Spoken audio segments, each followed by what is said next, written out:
GO number 54ను వ్యతిరేకిస్తూ Samarlakota station centre సమీపంలో గల రింగ్ సెంటర్ వద్ద మధ్యాహ్నం 12 గంటలకు నిరసన. డాక్టర్ బిఆర్ అంబేద్కర్ కోనసీమ జిల్లా పేరును వ్యతిరేకిస్తూ చేసిన అల్లర్ల కేసులను ఎత్తివేయడం యావత్ దళిత సమాజాన్ని హేళన చేసినట్లుగా ఉందని జై భీమ్రావ్ భారత్ పార్టీ కాకినాడ జిల్లా వర్కింగ్ కమిటీ ప్రెసిడెంట్ మరియు పెద్దాపురం నియోజకవర్గం ఇన్ఛార్జ్ బొంగా సతీష్ కుమార్ అన్నారు. ఈ మేరకు వైసీపీ ప్రభుత్వం తీసుకొచ్చిన జీవో నెంబర్ 54 పత్రాలను చింపి సామర్లకోట స్టేషన్ సెంటర్లో నిరసన తెలియజేశారు.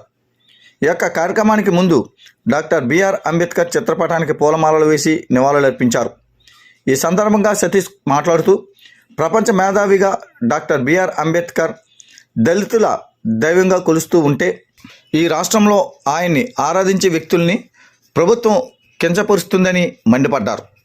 ఈ యొక్క కార్యక్రమంలో ముఖ్య అతిథిగా సిపిఎంఎల్ న్యూ డెమోక్రసీ నాయకులు గుబ్బల ఆదినారాయణ, జై భీమ్రావ్ భారత పార్టీ అనపత్తి నియోజకవర్గం కన్వీనర్ లింగం గంగాధర్, దళిత సీనియర్ నాయకులు గొల్లపల్లి చక్రధర్, సామర్లకోట మండల నాయకులు దువ్వా శివ, సీనియర్ దళిత నాయకులు రాయుడు థామస్, ఐతి చిన్నబాబు, ఐతి దుర్గాప్రసాద్, ఐతి రాజకుమార్, వారా డేవిడ్, కంకనాల సతీష్, రాజు తదితరులు పాల్గొన్నారు.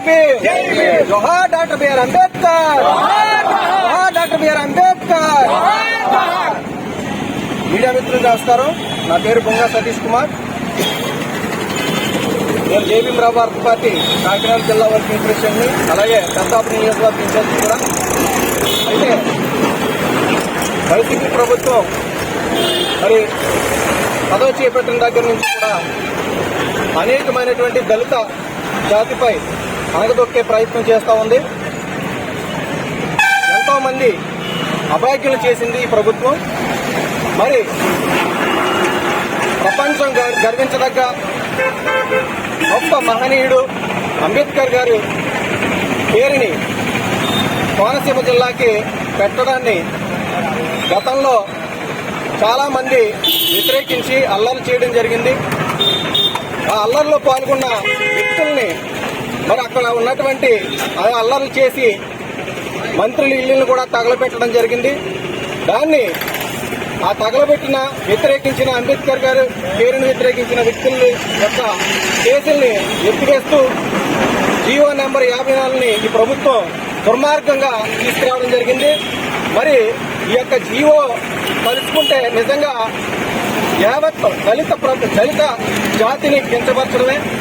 ఎందుకనంటే మరి అంబేద్కర్ గారిని ప్రపంచమే గర్వించుకుంటుంది.